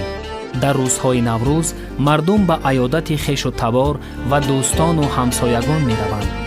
به کلانسالان احترام می گذارند و به کودکان تحفه می دهند. در بسیار جایها برنامه‌های فرهنگی، موسیقی، رقص و بازی و مسابقه‌های ورزشی برگزار می‌کردند.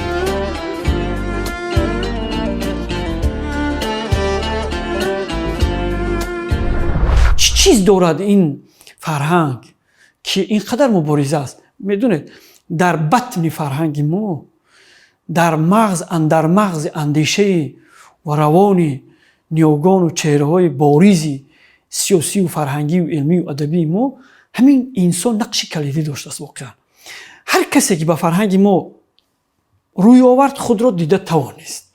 اینجا مثلا فرقیت‌های به مانند فرقیت‌های مذهبی، کشی، دینی، نژادی این چیزا دیده نمی‌شود. همون طوری که مولانا میگه میگه بازو هر آنچه هستی بازو. حالا ببینید گر بر سری نصف خود امیری مردی، بر کور و کرر نکته نگیری مردی.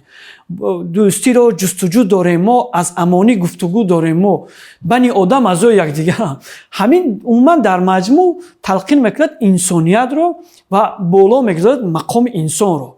یا که همون بیتی که مولانا میگه حرفی بد رو بر لب آوردن خطاست، کافر و مؤمن هم خلق خداست. یعنی من فکر میکنم که در محک فلسفه و فرهنگ ما این چیزا نقش کلیدی داشت و گذشته از این تاریخ طولانی که داشت در همه دور و زمان خلقای الهیده کوشش میکنن که اینو از آن خود کنن، با واسطه این تاریخ برای خود بسازن، جایگاه سیاسی خودشون بسازن و گذشته از این نشان دهن به خود و به جهانیان که ما همین یک مردمی وحدتگرا بودیم، صلحگرا بودیم. اما چی کنیم که این گونه نیست. واقعیت های علمی از این قصه نمیکنند. از این قصه میکنند که صاحبی یا که معماری اصلی این فرهنگ تاجیکان هستند، نیاگان تاجیکان هستند. در عصر 21 اهمیت نوروز باز هم بیشتر گردید، زیرا جهان معاصر به ارزش و کنسپسیای بنیادی آن نیاز داشت و دارد. نماد جشن نوروز برابری و همدلی و همگرایی به همه آدمان نماینده دین و مذهب و برابری معرفت و دانش و جهانسازی و جهانفهمی را در مد اول می‌گذارد. چون این جشنی که به تمام مردم سیاره تعلق گیرد دیگر وجود ندارد. محض با اعتبار ارزش‌های عالی آن سال 2009 نوروز بر روی خط میراث فرهنگی غیر مادی بشریت داخل کرده شد. سال 2010 سازمان ملل متحد 21 مارس را همچون روز بین المللی نوروز اعلام کرد. با ابتکار پرزیدنت جمهوری تاجیکستان پیشوای ملت محترم امام علی رحمان، مجمع عمومی سازمان ملل متحد هنگام قبول قطعنامه سال بین المللی حفظ پریخ‌ها همچنین وابسته به اعلان کردن روز جهانی حفظ پریخ‌ها، تأسیس فاند باوری بین المللی اوید به حفظ پریخ‌ها و برگزاری کنفرانس بین المللی سطح بلند قرار قبول نمود که در تاریخ بشریت اولین کنفرانس بین المللی سطح بلند وابسته به حفظ پریخ‌ها در شهر دوشنبه برگزار گردید و اولین فاند مخصوص در سمت حفظ پریخ‌ها نیز تأسیس یافت که جمهوری تاجیکستان یکی از اولین کشورهای تشبسکار بود که در فاند مذکور سهم ملی خود را گذاشت و همچنین تطبیق گردیدن روز جهانی حفظ پریخ‌ها نیز قبول گردید که در دایره این روز در سطح جهانی چاره‌بینی‌های مشخص تطبیق می‌گردند. از جمله در دایره چنین یک همایش های سطح بین المللی دوام امسال در قرارگاه سازمان علم و فرهنگ سازمان ملل متحد یا خود یونسکو همایش بین المللی استقبال اولین جشن جهانی روز بین المللی حفظ پریخ‌ها برگزار می‌گردد. در سطح بین المللی مسئله های وابسته به روز جهانی حفظ پریخ‌ها این در حال رشدیابی است و با اطمینان کامل میتوان گفت که از روی نتیجه های روندهای طبیعی که امروز در تشکل یابی پریخ‌ها و ذخیره های آب در سطح سیاره به وقوع پیوسته ایستادند، این روز اهمیت بیشتری را به خود جلب خواهد نمود. امروز نوروز را در ده‌ها مملکت عالم تجلیل می‌کنند. نوروز همچون رمز صلح، دوستی و همبستگی خلق‌ها شناخته شده است. این جشن مردم را به همدیگر فهمی، احترام به طبیعت و نگاهداری ارزش‌های فرهنگی دعوت می‌کند.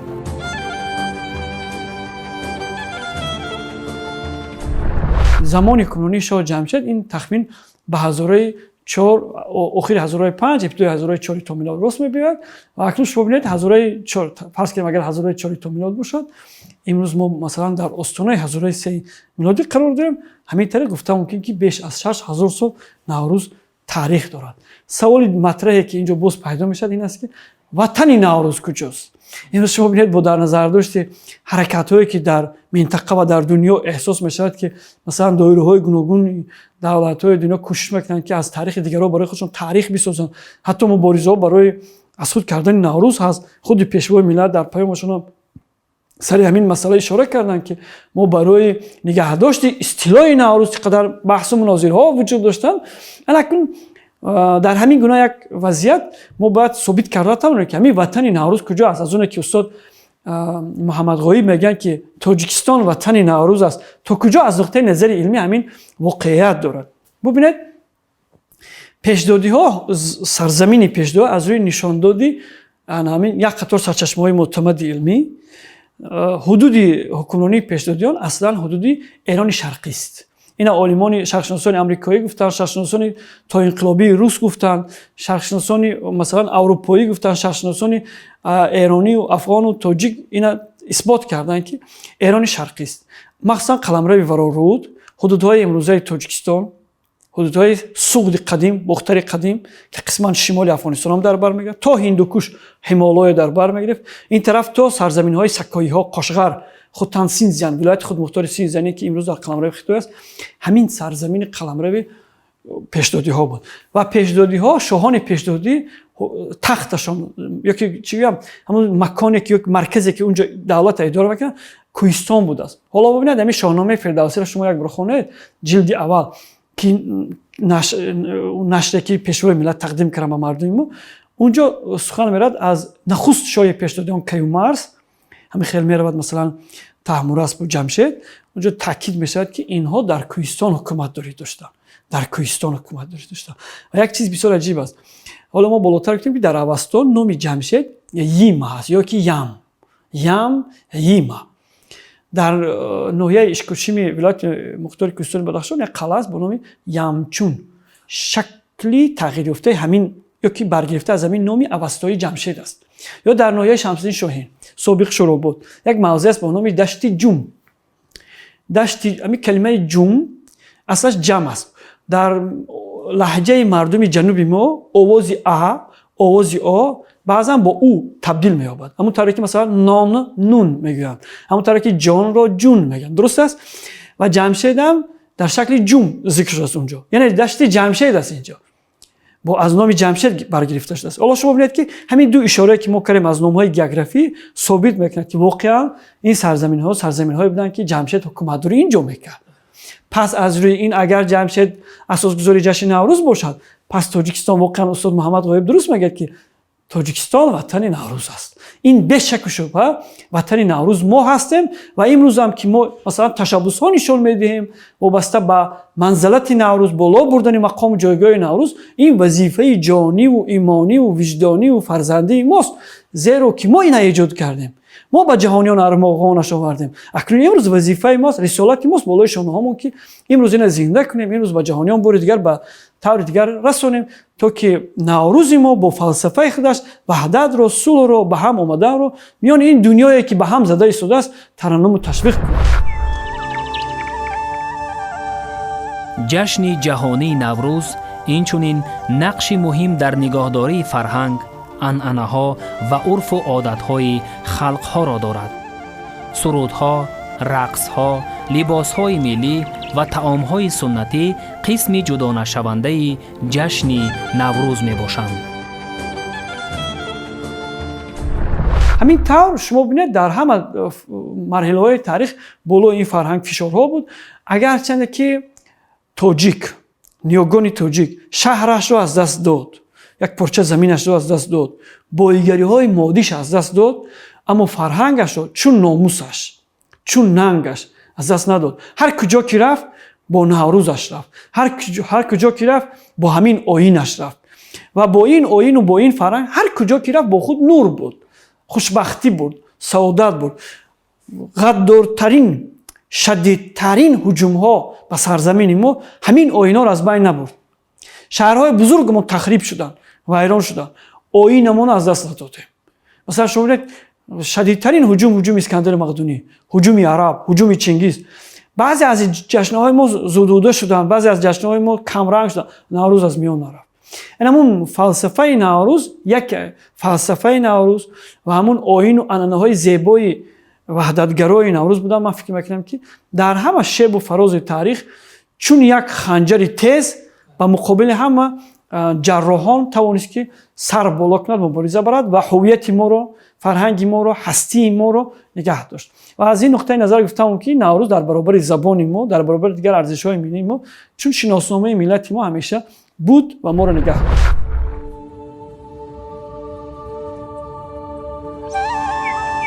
نوروز مردم را به مهنت دوستی، احترام به کلانسالان و غمخواری به طبیعت تربیه می کند. از همین سبب آن یکی از ارزش‌های مهم فرهنگی انسانیت به حساب می رود. نوروز تاجیکان جشن بسیار قدیمی و پرحکمت است که تاریخی بیش از 6000 ساله دارد. آن از زمانهای باستانی تا امروز اهمیت خود را نگاه داشته همچون رمز احیاشوی طبیعت و آغاز حیات نو تجلیل می گردد. نوروز نه تنها جشن ملی مردم تاجیک بلکه جشن بین المللی است که مردمان گوناگون جهان را متحد می سازد. نگاه داشتن عنعنه‌های نوروز و احترام به ارزش‌های آن برای نسل‌های آینده خیلی مهمند. این جشن ما را به دوستی، همدیگر فهمی و زندگی آسایشته دعوت می کند و همچون رمز صلح و همبستگی انسان‌ها برای اهل بشر است.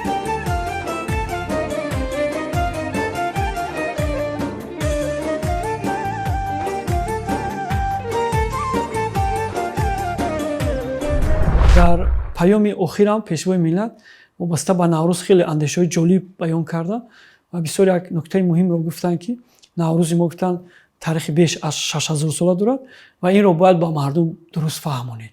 چون که شما ببینید متاسفانه امروز بعضا احساس می شود که از جانب افراد خود ناآگاه و متاسفانه بعضی از روحانیانی که از اصالت ملی دور هستند همین گونه الفاظهای نادرست یا اندیشه‌های نادرست میان مردم پراکنده میکنن که گویا که این جشن‌های ما بدعت و کفر هستند، تجلیل اینها و این چیزها البته مردم رو به گمراهی میبرد.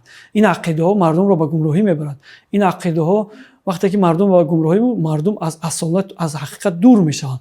وقتی که مردم از فرهنگ ملیش دور شد خودشناسی ملی ضعیف میشود، خرافات جای آن رو میگیرد و به عباره رهبر دولت هیچ دولتی پیشرفته با خرافات پیش نرفته است و این آهسته آهسته به ریشه های تاریخی ملت ضربه میزنند. تصور کنید که وقتی که ریشه های ما خشک میشود، به مثال یک درخت میشویم که ریشه ندارد، خشک میشود، یعنی این آینده خطر به دولتداری ملی ما است. و همین خاطر رهبر دولت در پیامشان سر این مسئله تاکید کردند و گفتند که آیا میشود که از همین تاریخ 6000 ساله دست کشید و جانب تالار رو آوردن، همین گونه سوال گذاشتن، یک لحظه ایستادن و بعداً گفتند که در شهر دوشنبه مرکزی بین المللی نوروز بنیاد شود که این البته به شک شبهه یک اقدام بسیار سریع وقتی است. من فکر میکنم که به این مرکز اگر عالمان وطنی گذشته از این شخصشناسان خارجی جلب شوند ما میتونیم که باز پژوهش‌های زیادتر رو سر نوروز انجام بدیم و پهلوهای ناروشن نوروز رو در نتیجه پژوهش‌های علمی روشن نماییم و مردم خودمون رو بسیارتر و خوبتر با نوروز، با صحیفه‌های درخشان تاریخ نوروز، با فلسفه و عنعنه‌های جشن نوروز بیشتر آشنا کنیم. شما ببینید جشن نوروز در طول تاریخ با دیگر جشن‌ها مثلا همین در قسمی از دولت‌های اروپای شرقی به مانند رومانیا، چخیا، اسلواکیا، اسلوونیا، مثلا پولشا، ونگریا، آلبانیا، حتی تو یونان و مکدونیا بعضی جشن‌های هستند که در ایام بهار تجلیل میشن در زیر سایه نوروز با وجود آمدن. زیرا که وقتی که یونان و مقدونیا اینجا آمدن زیاد مردمان ما رو بردن، بیشتر از 100 نفر زنان سعودی و بختری رو بردن اونجا با سرلشکراشون نکاح کردن. شما بدونید که در پاس داشتن آیین‌های ملی و فرهنگی زنان نقش کلیدی دارند. اینا رفتن یکی از مثلا رخشانه اینا رفتن اونجا این سنت‌های ما را بردن.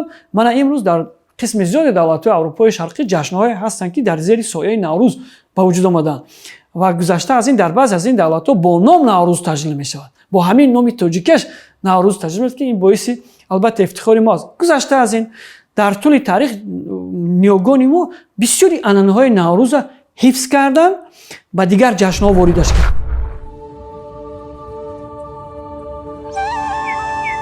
наврӯз хотираи хешовандии инсон бо табиат аст. аз зуҳур то имрӯзу фардо бозгӯи ҷанбаҳои экологиро дар пай дорад. тозагии муҳити зист, ниҳолшинонӣ, бунёди боғҳо, корам намудани заминҳо ва кишти зироат ва оростани хирмани неъмату осоиши зиндагист. ин ҷашни фархунда бо обу хок ва марзу буми аҷдодии мо, бо рӯҳи зиндагиву рӯзгор ва фаъолияти созандаи мардум, умри ватандориву хештаншиносӣ ва ҳаёти маданиву фарҳангии мо пайванди ногусастанӣ дорад. ҷашни байналмилалии Наврӯз фалсафаи ҳастиро аз лиҳози илм, адабиёт, мусиқӣ, барафрохтани хирману хушрӯзӣ ва саодати одамонро на фақат ифода, балки дар роҳи каломи он ҳидоятбахш аст.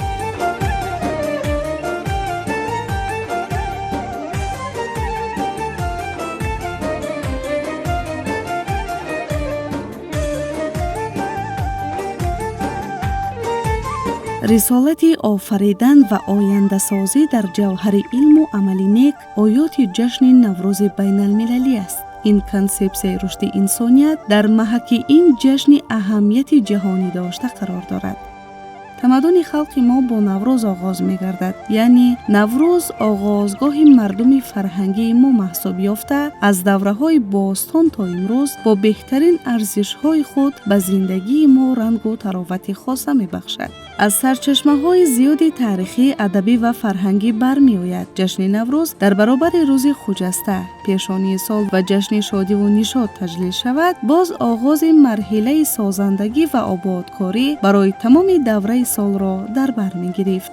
Наврӯз барои миллати тоҷик китоби сарнавишт буда, ҷашни муқаддас ва хуҷастаи миллат аст. дар паёми табрикотӣ асосгузори сулҳу ваҳдати миллӣ, пешвои миллат, президенти ҷумҳурии Тоҷикистон муҳтарам Эмомалӣ Раҳмон бахшида ба ҷашни Наврӯз дар соли 2009 дар бораи аҳамияти сохтмони нерӯгоҳи барқи обии Роғун ҷиҳати суръати тоза бахшидан ба ин иншооти стратегӣ ҳамчун марҳила ва раванди баъдӣ дар айёми маҳз Наврӯз муҳиму тақдирсоз номида буданд. дар давоми солҳои баъдӣ ки марҳилаҳои сохтмони ин иншооти стратегӣ амалӣ мегаштанд, суръати баланди корҳои сохтмонӣ маҳз аз баҳори соли 2009 вусъати тоза касб намуданд. истиқлолияти давлатӣ номи ҷумҳурии Тоҷикистону миллати моро бо бунёди силсилаи нерӯгоҳҳо, иншооти гуногуни стратегӣ дар ҷаҳон маъруф кард. ҳар як дастоварди миллати бароманди мо, рушди мамлакати камназири мо, сарбаландии мардуми шарифи мо, саодати ҳар хонадони тоҷикистонӣ бо талошу ҳидоятҳои пешвои муаззами миллат муҳтарам Эмомалӣ Раҳмон алоқаманд аст. имрӯз бо шарофати президенти ҷумҳурии Тоҷикистон муҳтарам Эмомалӣ Раҳмон бузургтарин иншооти гидроэнергетикии ҷаҳон, нерӯгоҳи барқи обии Роғун бунёд мешавад. марҳилаҳои муҳими ин сохтмони аср ба анҷом расидаанду идомаи корҳои сохтмонӣ аз рӯи нақша ва лоиҳаи асосии он идома дорад. ҳар кас ба суръати корҳои сохтмонӣ назар афканад, назирашро дар ягон гӯшаи ҷаҳон натавон ёфт. имрӯз дар сайёра масъалаҳои экологӣ ва тағйирёбии иқлим мавзӯи меҳварии ҷаҳон аст. нерӯгоҳи бузургу пуриқтидори Роғун дар тавлиди энергияи сабз нақши басо муҳим мегузорад. нерӯгоҳи барқи обии Роғун лоиҳаи нодирест, ки дар баробари шаъну шафқати табиатро афзудан боз боиси ҷилои ҳуснаш мегардад ва дар ҳолати табиӣ нерӯ тавлид мекунад. нерӯгоҳест, ки бозгӯи муносибати басо ҳирфаӣ аз нигоҳи илмии инсону табиат аст. дар ҳавзаи сохтмон, ки садҳо майдончаи сохтмониву корхонаҳои гуногун ва садҳо техникаи пуриқтидорро дар бар мегирад, на سرسبز بهار احساس می شود. منشأ نوروز بزرگ الهام کار است. صدای خوانش پرنده ها در اکوسیستم آن طنین انداز می گردد. به زیبایی طبیعت این نیروگاه بزرگ باز حسن زن می نماید. نیروگاه برق آبی راغون لایحه نادر و طرح محتشم و پروژه ناتکرار است. به مجرای دریای وخش برکت زیاد، منبع آبشار میلیون ها گکتار زمین و موجب سرسبزی ها باشد. آب را ثروت همگانی می گرداند و با نیروی برق انرژی سبز ده ها کارخانه های صنعتی نوتولید تامین می گردند. مگر از این دیده رسالت والای باشد؟ بهترش راغون مایه حیات است. در دنیا چون نیروگاه راغون پروژه با چنین نشاندادهای بزرگ خیلی کم است. راغون انشاءات بزرگی عصر است.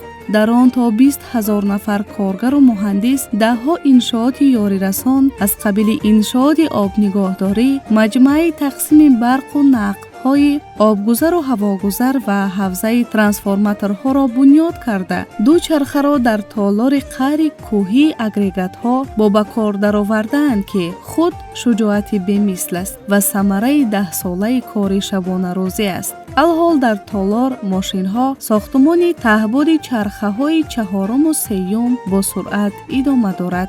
هر یک کارگر و مهندس افتخار می‌کند که در چنین انشاءات بزرگ کار می‌کند. برای بلند برداشتن اقتدار اقتصادی مملکت عزیز سهم خود را می‌گذارد.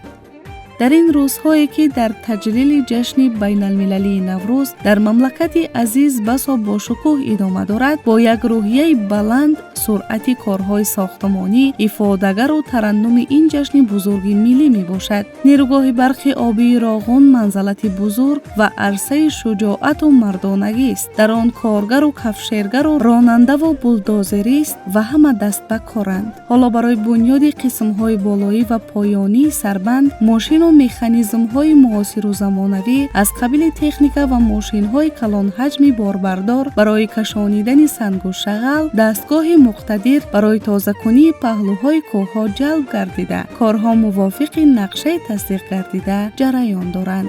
با برکت نیروگاه برقی آبی راغون سالهای نزدیک اقتدار انرژتیکی مملکت 2 برابر، یعنی در یک به سال 40 میلیارد کیلووات رسیده، تاجیکستان به مرحله نوی رشد اقتصادی اجتماعی قدم می‌گذارد. به اقتدار خود نیروگاه در قطار 4 انشاءات عظیم تولید کننده برق در سیاره بها داده می‌شود. تاجیکستان با چنین ارادت بزرگی سازندگی در جهان معروف گردید و طرح بزرگ را مرحله به مرحله عملی می سازد که بنیاد همین گونه انشاءات بزرگ را هر یک کشور جهان برای خود شرف می داند. این طرح منسوب به ملت تمدنساز، انسان دوست و بنیادکار تاجیکان است که نام تاجیکستان را در جهان مشهور گردانیده است. نیروگاه برق آبی راغون در جهان چون معجزه مهندسی اعتراف گردیده و آفرندگانش را صاحبان تمدنی که در تحکیم خرد و معرفت، فضل و دانش و علم جهانی سهم گذارند نام میبرند. بهار طبیعت راغون با حکم طبیعت است و اصلا نوروز و بهار چون منشأ ایجاد و اعجاز و آفریدن و کردگار نیک و آینده بینانه در 4 فصل سال، در هر ساعت و دقیقه و ثانیه در چنین روند کارهای ساختمانی در این عظمت انرژتیکی جهان چون بهار سازنده پیوسته و لحظه بی تنفس ادامه می‌یابد.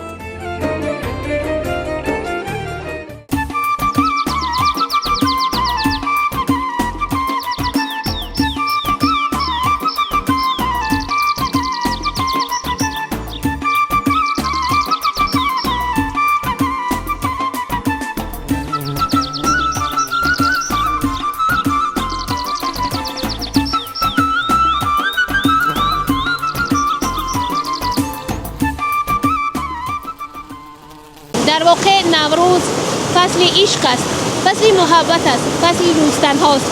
در این گوشه زیبا منظر دیار با صدای شوشو دریاها، با نوای مرغکان خوشپر و بال، با سبزش کوهها و یاسمنها، این یک نوروزی ما ادامه دارد. دیگر همکارانمون باشند در دیگر گوشه و مناطق کشور و بزم آنها شریک هستند که در ادامه برنامه آنها را حتما تماشا میکنید.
ما باید همه آن عنعنه‌های قدیمه نوروزی را آموزیم و احیا کنیم. هر روزتان نوروز باشد.